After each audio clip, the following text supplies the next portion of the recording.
Our next speaker, he's acclaimed as one of the most celebrated professional speakers and business consultants in the country.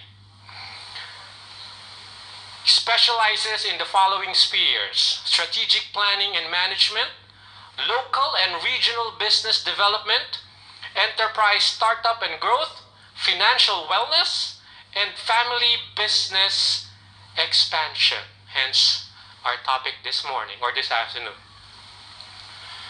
He is the Dean of Entrepreneurship, Circle of Bo Sanchez's Truly Rich Club, and a lead advocate and Amen Pioneer Mentor of the Philippine Center for Entrepreneurship Foundation Incorporated, Go Negosyo. He is also an adjunct faculty in entrepreneurship at the Asian Institute of Management, or AIM. Okay? Having worked in Shell for 22 years. 22 years. Oh, parang katrabaho mo ba? Okay. 7 years as an expat in London, Singapore, and Kuala Lumpur in Malaysia. He served as one of the strongest driving forces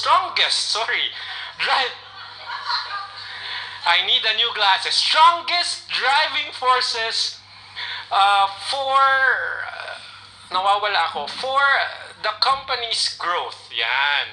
After retirement, he has simultaneously set up a variety of small businesses over the years. No? At present, he is the chairman of SPAC, Information Technology Incorporated, a company that provides IT business solutions and systems developers augmentation in the United States. Recently, he co-developed SSD QDP Tracker for SMEs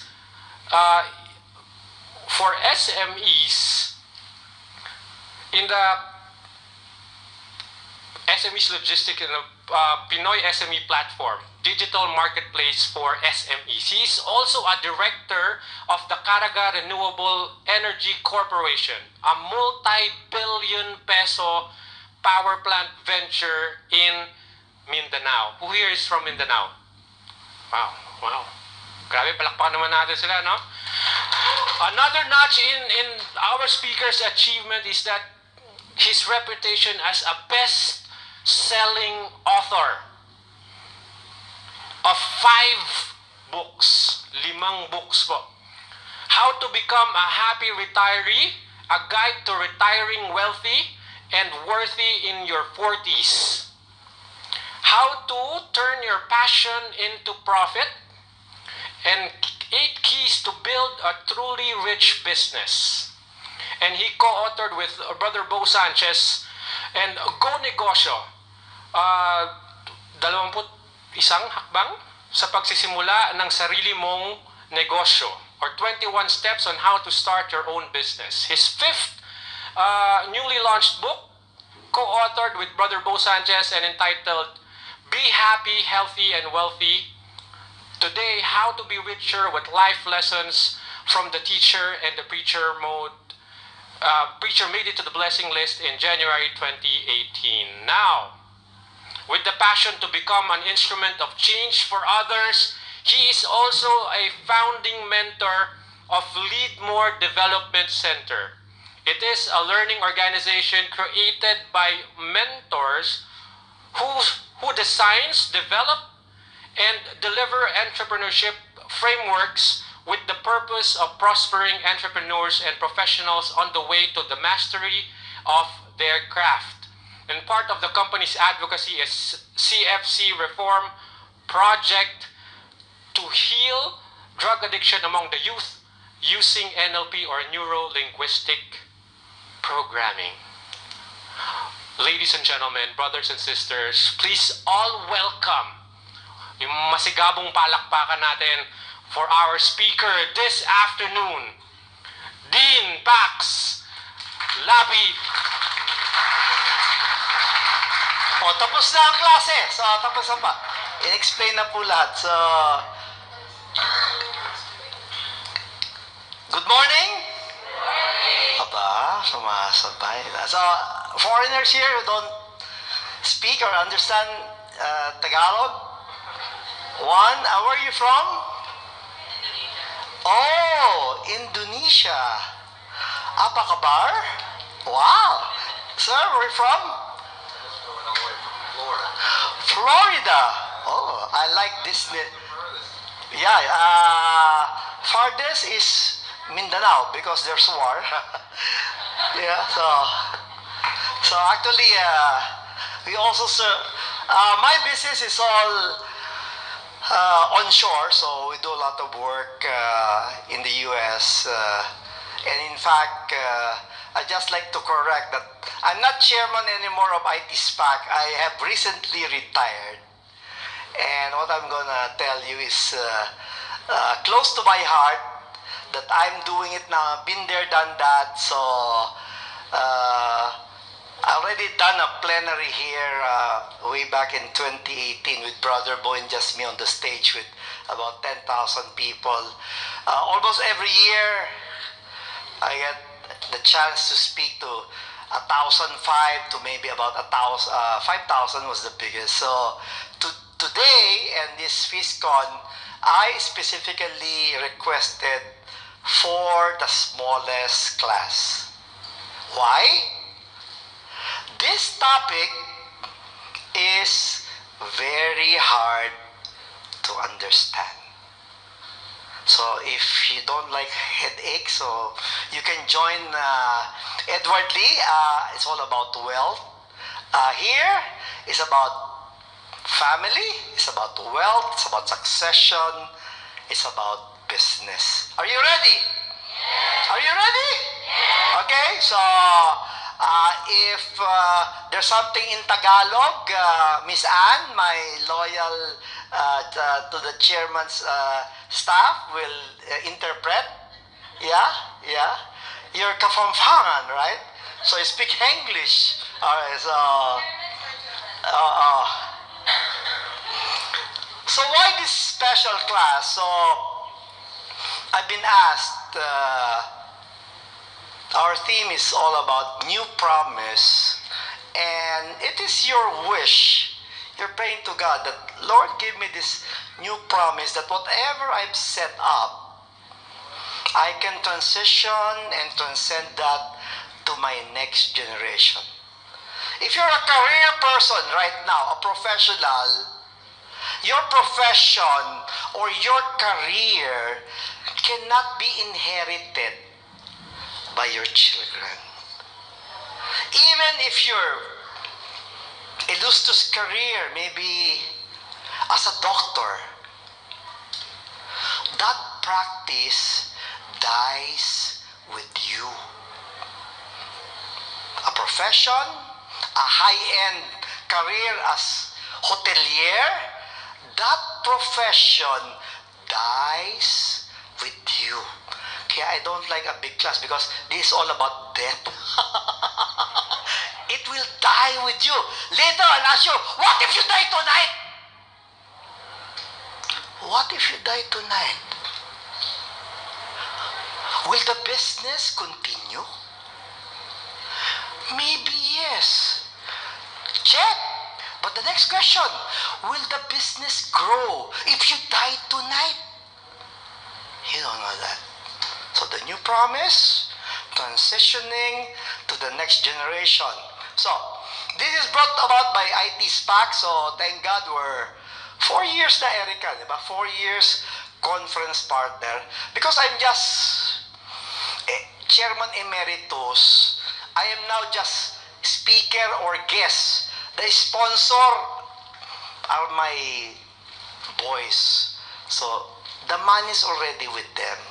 I've given the money, I've given the business, already with them. I don't even have a salary right now, just meal allowance. That's why I sponsor it for Power Morning and coffee or golf. That's only what I get now. Imagine setting up a business for 20 years, growing it to a multi-dollar business, and suddenly, you're out of the alpha list of the salaried employees. Yeah. I am a motivated chairman to give it. Why? It's better to give gifts and blessings to your children as long as you're alive and you see whether you prosper them or they plunder. It's better to see rather than you're dead. You won't see that. You won't even see that your spouse will have another husband. That's why my wife does not have the money. It's all with the children. I don't want the next husband to be filthy rich like me. Okay, are you ready? That's a problem with the men, you know? You give all the finance to the women. What if you die tonight? The next husband will be filthy rich. So this is KCON, FISCON. Of course, my mastermind friends have difficulty with scripture. I know that because my prayer time is 3:30 till 5:30. I pray 2 hours for everybody, for the business, for the family, for myself, for those sick, and many, many more. So, I try to find what scripture is so appropriate for this session. And all the struggles of life, if you're reading the Bible, is all in Ecclesiastes. All the practicalities of life is in Ecclesiastes. Yeah? So, let's read. So, 5:19, when God gives any man or woman wealth and possessions, so including successions, because possessions or business, there's no success without succession in business. So if God gives that to you and enables you to enjoy them, you accept them and be happy with that work. And therefore, it is a gift of God. So, trying to find what scripture is so appropriate here that will talk about death of the family, death of the business. Okay, the next generation rumber, please, dito na sa harapan. These are the new generation of Rex Mendoza. Come on. So, PB's just been promoted president of Rambert Realty, right? And Enro, you're now what, GM or what do you do for Rumber, for mom and dad? Heading the digital. Okay, diba? At least ito, but who's the ate? I know you're the ate, right? So the ate also. Binigay president, pero binubuyo ko, hingin nyo yung ownership. You give so much position to your children, but you retain ownership. How do you call that? Swapang. Yeah, swapang. It's not real. You're just giving position. And then you're just giving allowance. You're not giving actual salary. So I'll teach you that, okay? This is a 4-day class. You pay 50,000. Here, pro bono with abono. Free, and then I even shell out. Conference partner, di ba? Conference partner, and then chicharon in the speaker's room, everything. So the owner of my company is the one standing there right now, see? So, see, even my staff is close to the new owner, not to me, you know? So you now know where the magnet is, where the money is, who gives the money. Not me anymore. They're far away from me anymore. Inutil. Inutil. Oh, they all sit with the big boss, right? And then kanina was my apo, my grandchild. Ready for the new promise? I guess you are. You got 2 things after this class.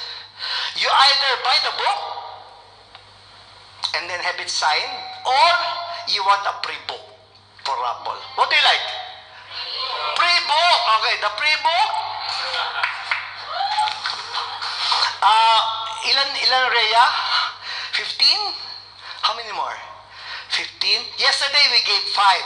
So, I will not promote anything here. All I want you is to follow the page of, no promotion on me, just follow IT SPAC, FB or LinkedIn, You get a chance of raffle. We'll all give out the 15 today, right? By 4 p.m. Because I will treat them for, so that's my meal allowance. So I have to spend 10,000 meal allowance every week. Yeah. So if I don't spend it by the Saturday, it doesn't go and carry over to the Monday. So I have 4 p.m., end of business hours, 5 p.m. to spend 10,000 pesos as meal allowance. So, and of course, golf. So this is what I'm going to give for those who don't have business. It's my Tagalog version of 21 steps on how to start your own business. Bestseller was the English version of 2009. This is the bestseller version, Taglish, of 2013, together with the Passion into Profit. 2015 was my bestseller for how to become a happy retiree. You retire in your 40s. And I killed myself as an author in 2018 when I became bestseller for Be Happy, Healthy, Wealthy Today. So, again, co-authored with Bo. Why did I kill myself as a best-selling author? Kawawa naman yung mga peace builder. Oo, nangangamote yung libro nila. If I launch a book together with some pilsner, Arun Gogna, Alvin Barcelona, even Bo Sanchez, it's the book that has the money that you buy. Yeah? So like here, so even but if you're already in the twilight years like me, you'll have more of the master class with the nuns in the priest, so you're closer to God already. But if you're not like me yet, you would want the money and the wealth to grow, right? So, you go to the, what's the number of the IT SPAC booth? 47. So you just have to scan the code.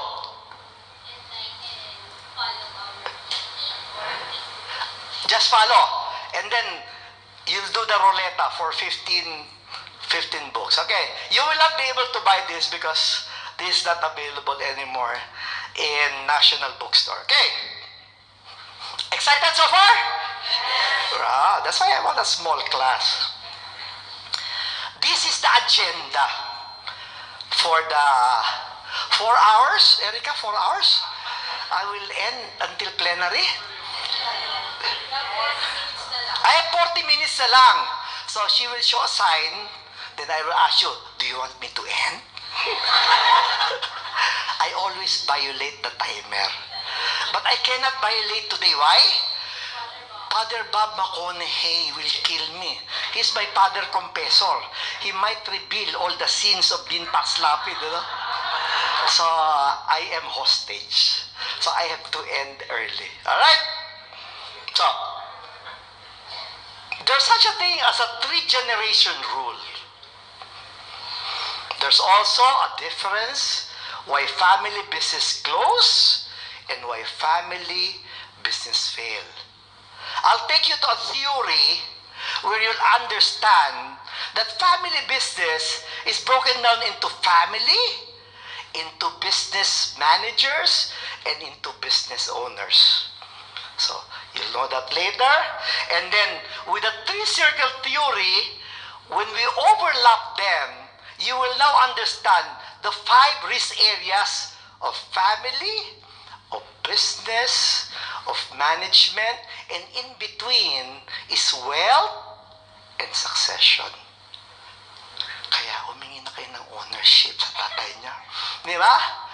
Even if you manage a business and you're not owner, where is wealth and succession there? So your patriarch and matriarch holds on to the heart of the whole thing. I have been a motivated chairman to give it all. Basta I have meal allowance and golf allowance. I'm happy. Let's define, and it's a working definition. So, the working definition has 4 elements. One is all about control. The other one is all about influence. The third is all about relationships. And the last one is that dream to transcend the business to the next generation. And the next, and the next, and the next. The only companies that I know that have done that are the Japanese. They understood what family is and what business is all about. Okay? So, ownership, if you have, even if you've got outside partners, if you have 30 or 40% control with other partners, and you are the dominant family that manages the business, and that you're now bringing in the next generation, then that is a family business. Every day I workshop. Then, what is a family business? I said it's a business that is managed by family, or owned by family, or influenced by family, or transcends to the next family of the same surname.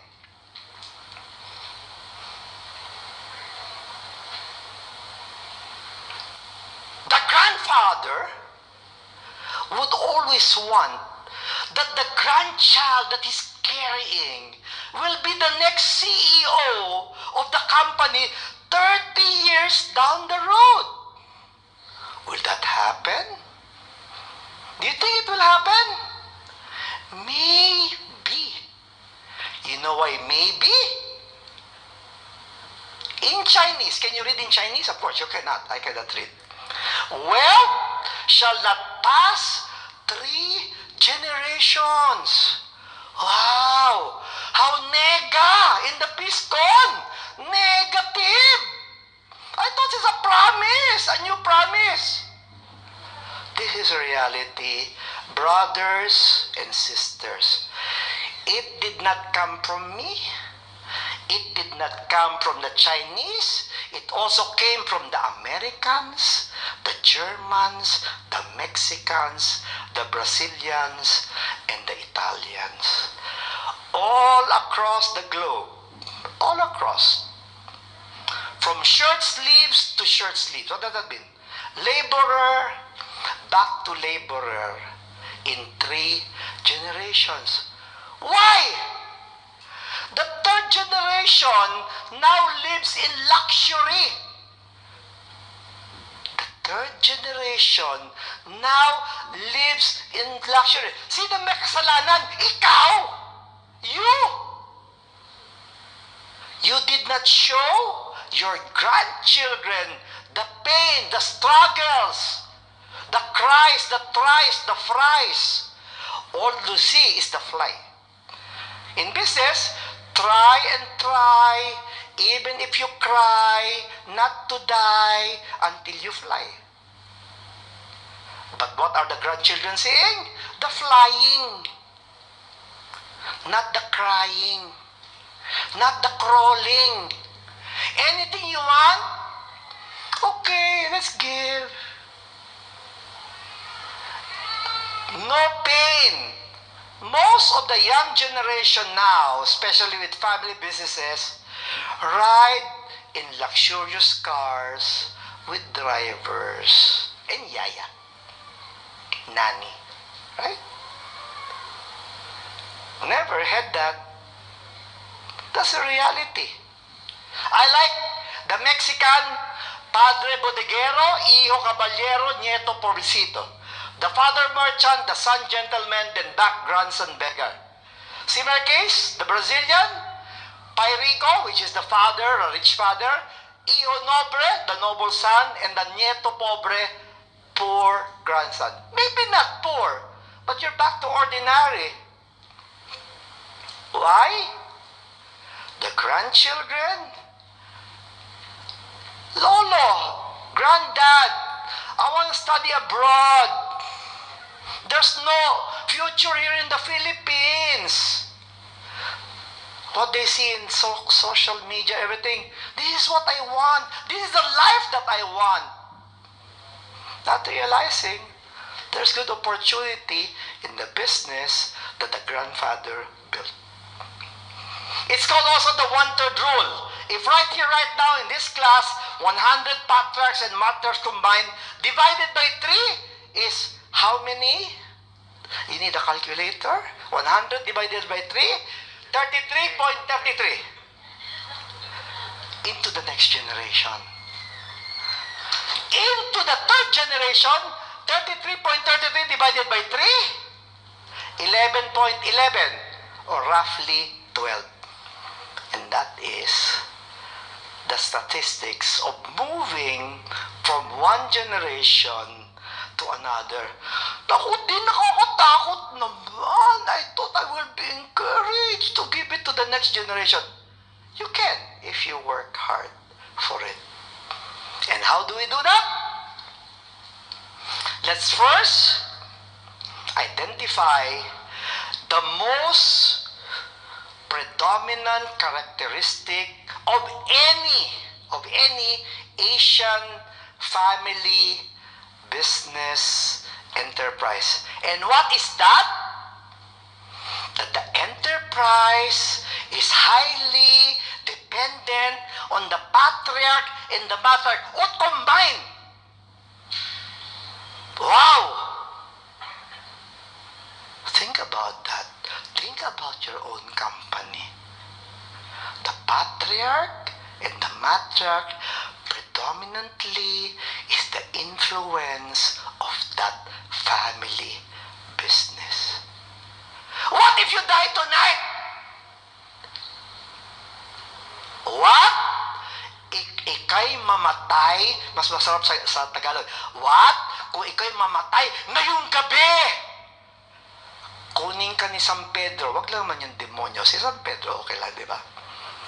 And all here are Christians. Everybody wants to go to heaven. I'll tell you, there's a flight tonight to heaven. Who wants to go to heaven tonight?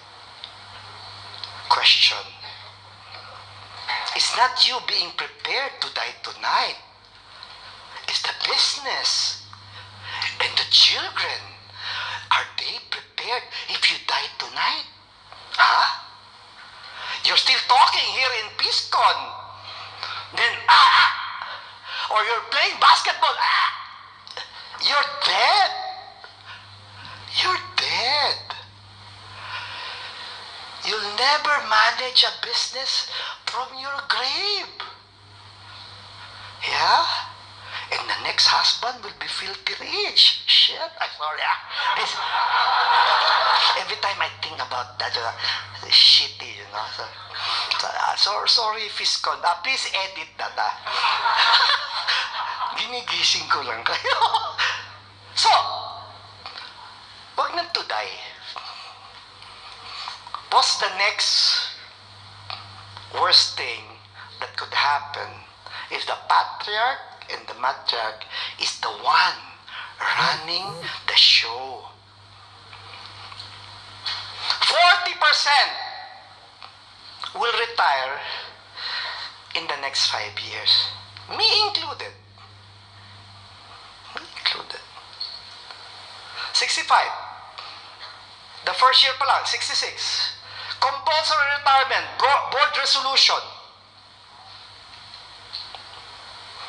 Out of the ALPA list, out of the employment list, into only food subsidy, meal allowance, and golf allowance.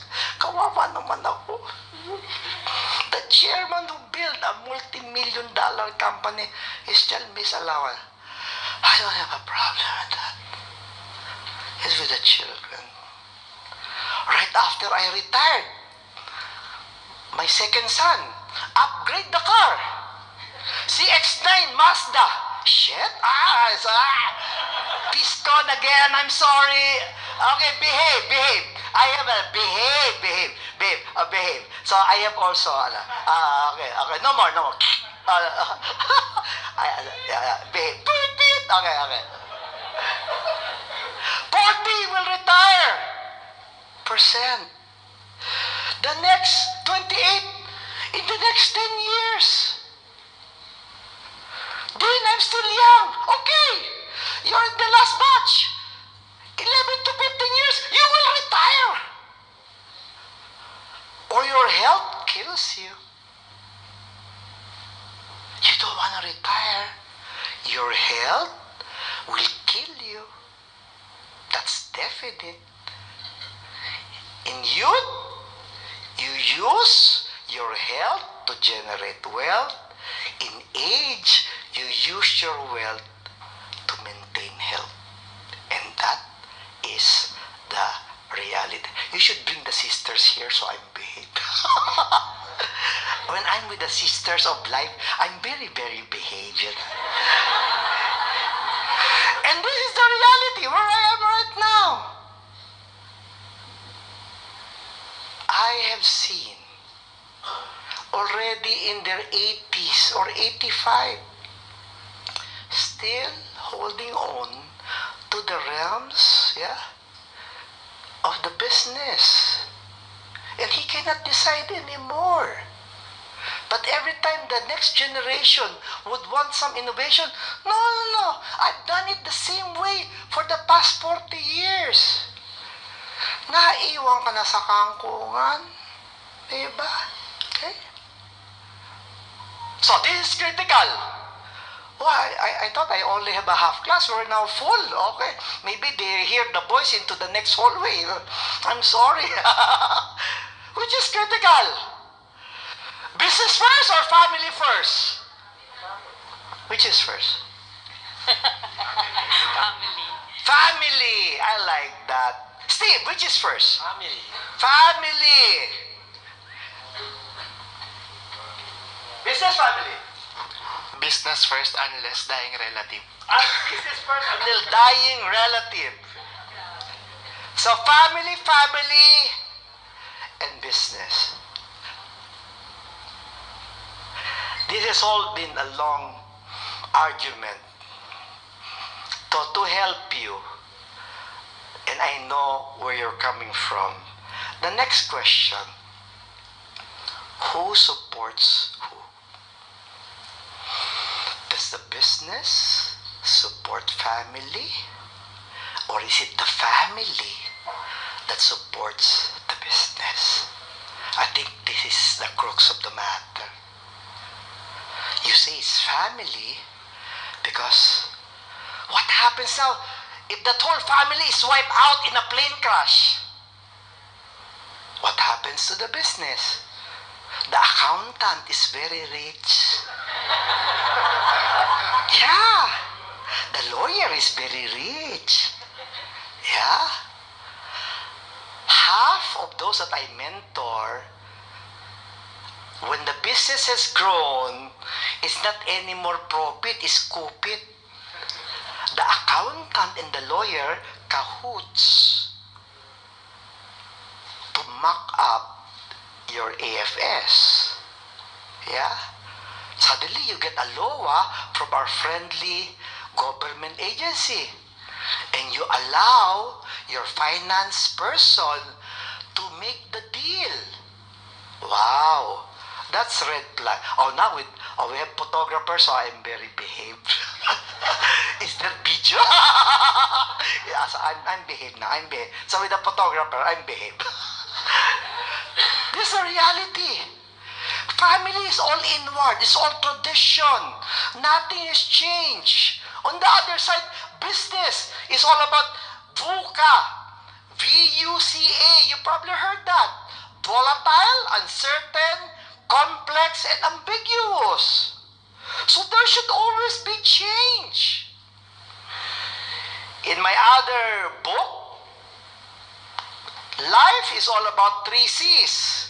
You have to make a choice, to take a chance for a better change.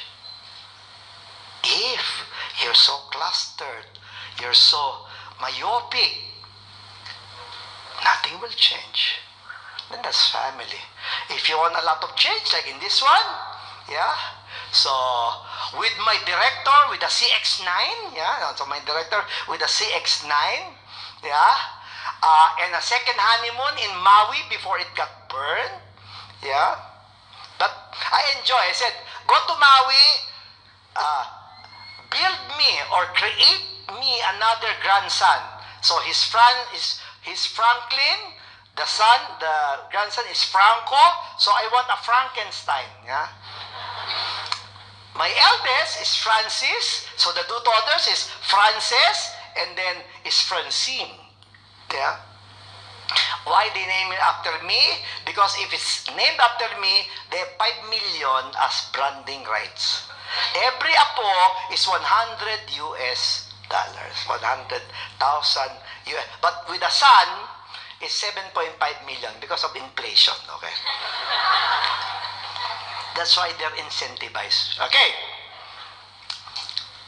These are now the three-circle theory. Life was so easy when you were doing it on your own. I'm the head of family, I'm the owner, and I'm the business manager. Then it now gets complicated. When you now bring in the wife is family and the slave, the manager, without ownership. But at least the wife handles all the bank book, yeah? So she can do whatever budget she does, right? So it now even becomes more complicated if the business has grown and your loyal employees are seeing the profits and the fruits of the business. I said, boss, I was with you all these 30 years. Don't I have ownership of this company that we have built together? I was with you with all the struggles. I was with you when we had debts left and right. And yet, you're not giving me ownership. While your partner, who used to be your lawyer, has just been playing golf and he gets a bigger share of the profits with doing nothing in the operating of the business. That's why your accountant, your advisors, when they see you growing, they see the profit, they start to coup it. Yeah, that's the reality. So, this is in my book, Lesson 26 of Be Happy, Healthy, Wealthy Today, of which I will sign books after this, last 2 minutes. Okay. Let's understand the needs and priorities of family and of business. I simplified it. At the end, there will be a bottom line. Family is all about conflict resolution. I was with a chain of restaurants the other day, and they talked to a family business advisor as early as May. And during that lunch, they were talking about the 3 phases of transitioning to the next generation. After that, the second child, the daughter, who grew up the catering business even during pandemic, is now every day fighting with the mom. Before, she calls her dear mom.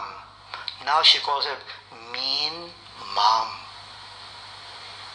Because the mom, the matriarch, would like to draw the line.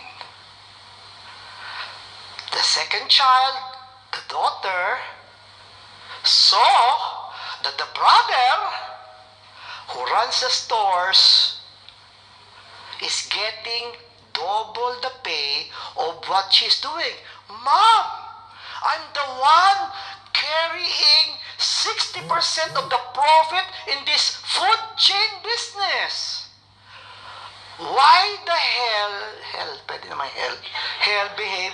Why the heck, why the heck is Kuya getting double the salary over me? Why is Bunso, di ba, getting a condominium and I did not? The mom said, Alam mo naman, you married a rich family, your father-in-law gave you a luxury condominium. So why will I give you more? Mom, you're not fair. But in business practice, family business, we said, fair is never equal, and equal is never fair. That's the reality. So what? Parental and sibling communication. But every time, not dear mom, but mean mom, breakdown in communication. Upfront, issue resolution, family. Equality of affection, not equality of wealth or salary, of affection and nurturing. Okay? Parental love, unconditional. Individual needs, personal development. The two sons, same story, kuya and bunso. Mom, the girl, you sent him to Boston. We did not. We're just here in the local school. What's she complaining about? That's the problem. If your business is more than 100 million already, they see how will they partake of all the fruits of your labor when you die. And that is in my book, In Happy Retiree. Milestones was a bottom line. Family priority. It's trust and harmony, brothers and sisters. Trust and harmony. Let's go to business. Business? There must be a strategic plan. The short term, the medium term, and the long term. Not your monthly budget meeting or yearly meeting in Boracay or a hotel. It does not work. It does not work. Competent and competitive staff. Management systems and controls. Every Monday, you see your cash position. You see your disbursements and your receipts. You see your aging accounts. It's not about P&L or profit and loss. It's all about your balance sheet.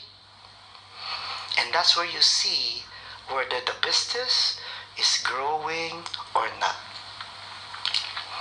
Compensation, not allowance. Competition. What if you're taken out, somebody else takes the role? Do you think mom and dad will just pay them an allowance? Of course not.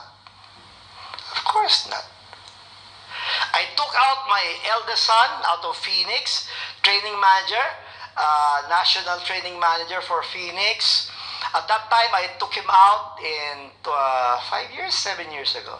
5 years ago, he was already earning about 100,000 pesos a month. Yeah, in Phoenix Petroleum. I matched that with a company car. I said, I'll give you a company car, a Honda CRV, but you're also my company driver. Because I built him a house. I was gonna scout and have a house in Robmag. Wow, 70 square meters, 14 million, plus another million for parking. Shucks! Oh, hindi shit ha. Shucks. Shucks, okay, babe. At saka hindi heck tayo sa framework. So, I just built him a house in New Manila. I gave him a company car, but I gave him a loan for the CX-9 Mazda, but he's my company driver today, yeah? And I said, I don't want to go first here. I want to see first my apo, yeah? So, you give the privileges, but there's a trade-off. But family. I give them, I built the house in New Manila for 10 million. They're 5 houses away from me. I can see my 2 children, grandchildren every day. We're the daycare, you know. I pick up my apo every day in Abbas Orchard. You know how much Abbas Orchard? 250,000. Preschool. Why? Convenient for me. Going to office, I'm with my apo. Going home, I'm with my apo. That's the cost of 250 million. Not 250,000. But my grandson, convenience again, to the office of Franklin and of course Tina, enrolled in Appleseed. You know how much Appleseed is a month? 30,000. Convenience. Because they can afford. Yeah. So, she wants me out already. Okay. What's the bottom line for business? Results first, then profitability, and then growth. Those are 3 different things, but all aligned together. Results, profitability, and growth. In a startup class, I will simplify the journey of an entrepreneur. Is it feasible? Is it viable? And is it sustainable? Feasible is able to do. Viable is able to do profitably. And sustainable is able to do profitably continuously. Able to do profitably, able to do profitably continuously. So ask yourself, if you're already in the second, can you do that continuously? Family business close mostly because of external things. The global crisis, big competition, government. It's all about the pestle. Political, economic, socio, technological, and legal. Pestle. Okay?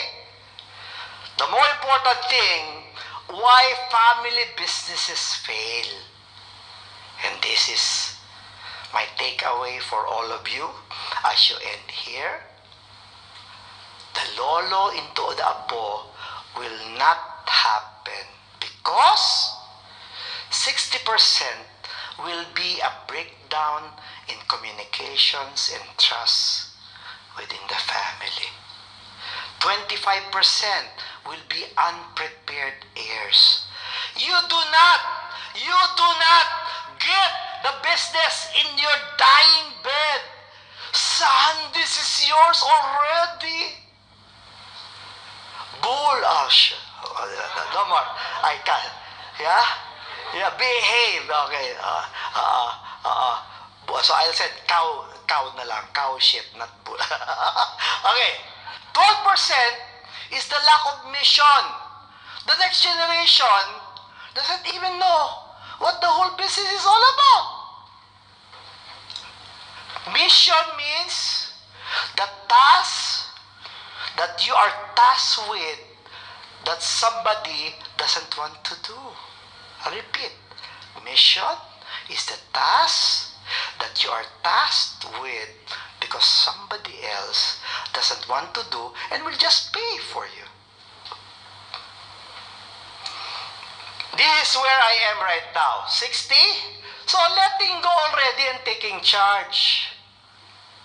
The problem, you are already here, you're prone to accident, midlife, or you're stressed. But once you reach 50, 60, there's already danger of sudden death. Of sudden death. And your kids have not grown yet or have not been prepared yet. So, you better prepare. And the preparation for next generation needs a minimum of 5 years. I will end by expanding the three-circle theory into the 5 areas of risk. First, family, business risk, ownership risk, and in between is wealth risk and succession. I knew I would overextend this, so I just put an Excel spreadsheet. So what are the common risks when somebody would consult me for family business advisory?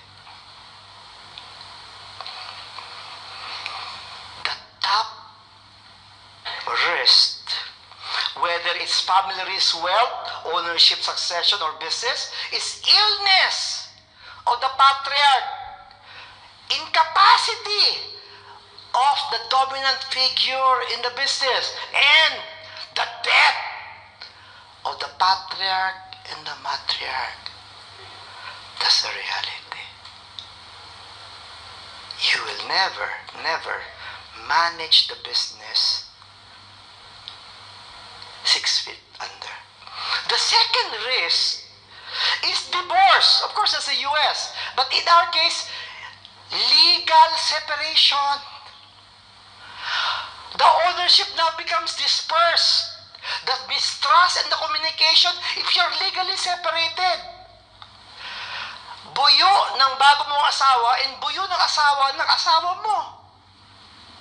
Fighting and backbiting begins. And that's the risk. Yeah. So, then, you go family and wealth, your wealth will be depleted, death, separation, rivalry of generation, the father and the son, the brothers and the brother, like what's happening to my client. The daughter and the mom, and then the siblings. And what? They're just a 200 million company. What more if they're a billion? Classic case. Balyakar and that big bus company, yeah?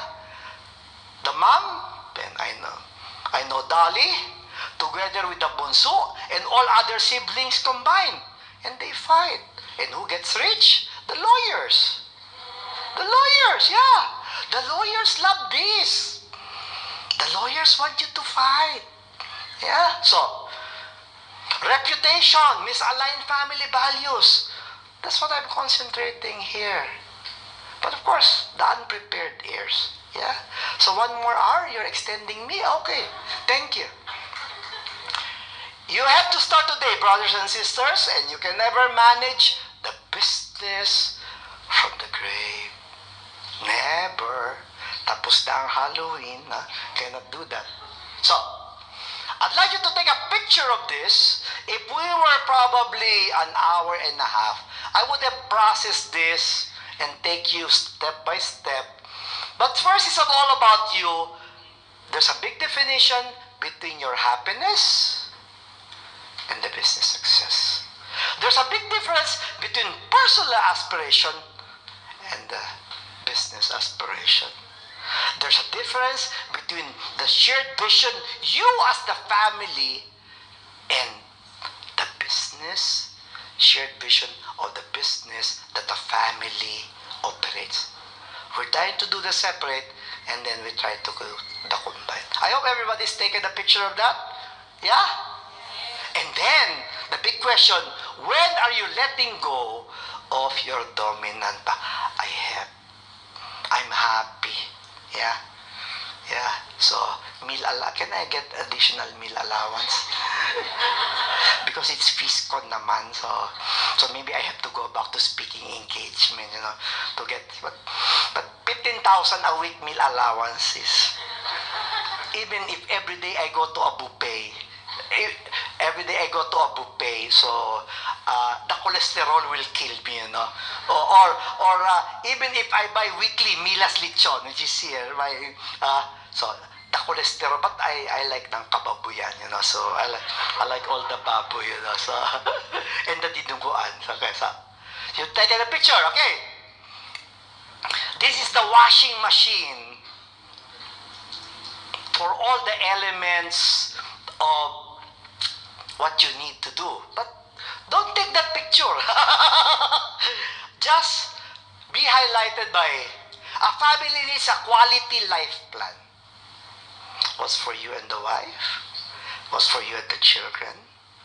It's not a condo, it's not a car, it's a quality of life. The business needs a sustainability plan. You're doing well right now, but how do you sustain that in the next 5 or even 10 years? The ownership needs a shareholder agreement and an estate plan. You'll get into trouble if you don't understand that. And of course, succession needs it. This is where I am, compulsory retirement of the leadership into the next generation, but you develop them along the way before you hit handover. I end. There's no success without succession. Evaluate the state of the business right now. Develop your medium and long-term plan. And then, the family relationship that will make you even united and together. There should be a family council for any bickering, any samaan ng loob. And then, that's where you do your resolution. You now lay down the ground rules for conflict resolution. The second half is all about family constitution, your moral and your legal values. And in the end, a leadership change in a time frame and make retirement timely. While you're strong, while the business has grown, do it. You'll be the happiest person to see the transition, and it is prospering well.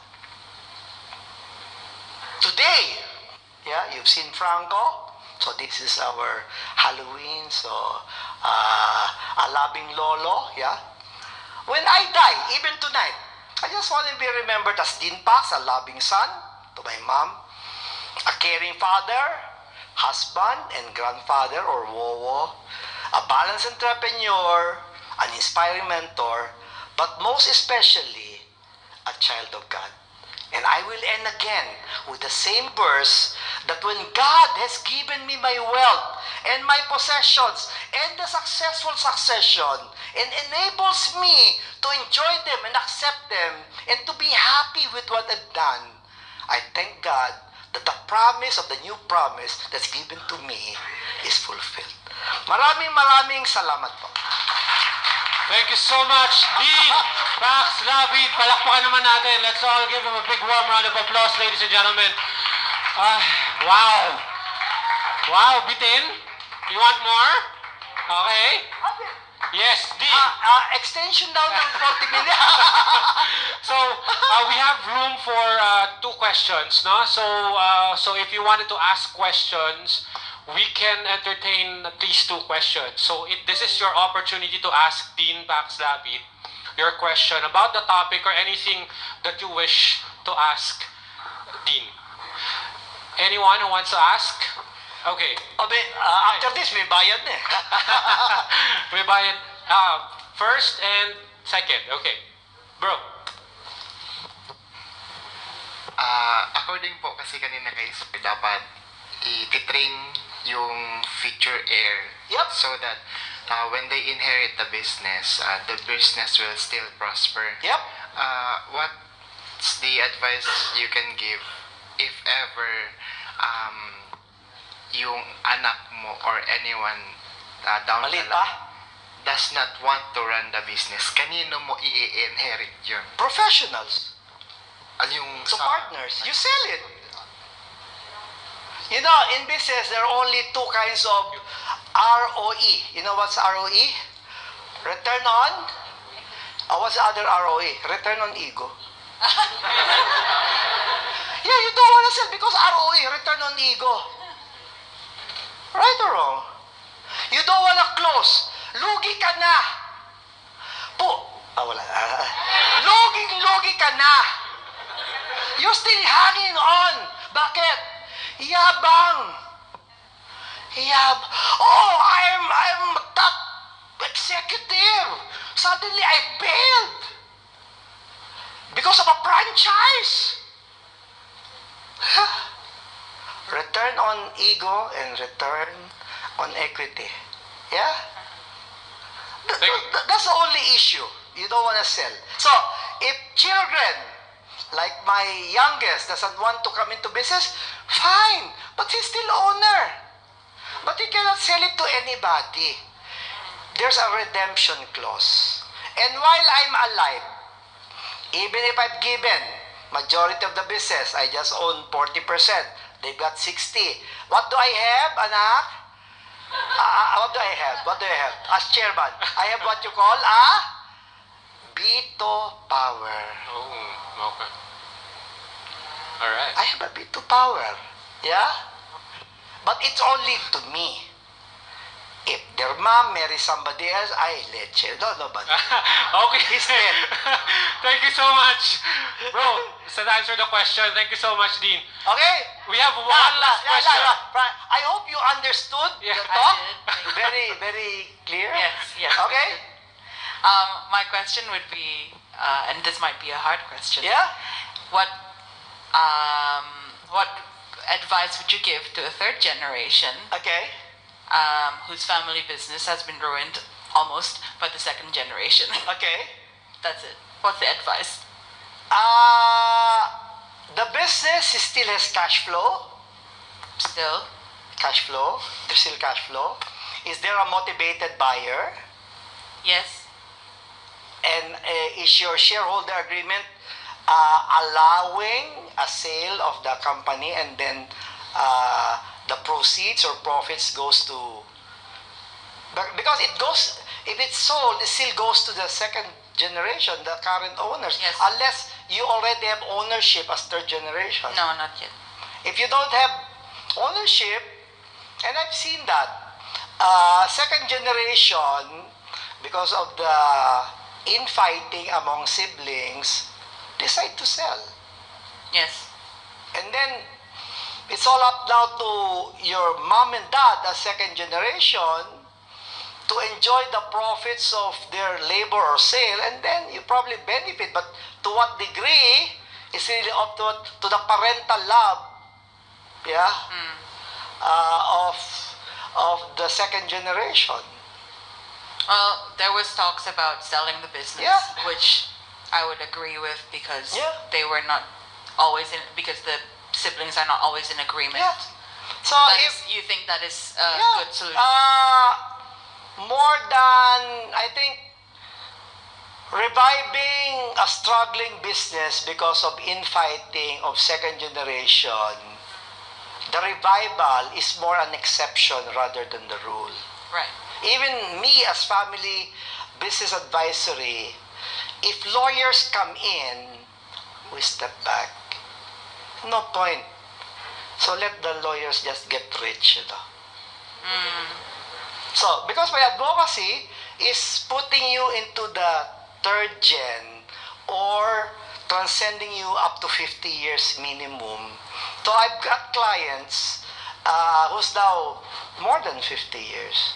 Or, so my target as family business advisory is either third gen, 50 years, or 1 billion pesos a year. That's like, I've handled, he's into trading, second generation, of course, I asked Mami Susan, Chinese, and then he doesn't want Ed to go to AIN, said, might as well pay that whole enrollment to Dean Pax, carries us. So we took 2 weekends of family business governance and the layout for, so I do governance and strategy together. It has to be together. It cannot be governance and constitution alone. If any FBA or family tells you it's just governance and constitution, he doesn't know what he's talking about. Because you need governance for growth. Yeah. But you also need strategy for growth. Yeah? So I teach governance and growth strategy. So, second generation fighting, then you're better off selling if there is a motivated buyer. So it's not an issue of valuation. Okay? All right. Thank you. so- Thank you so much again. Once Alright. again. Thank you so much, Uh, Dean please- Labib. Please like the IT Spark. Go to the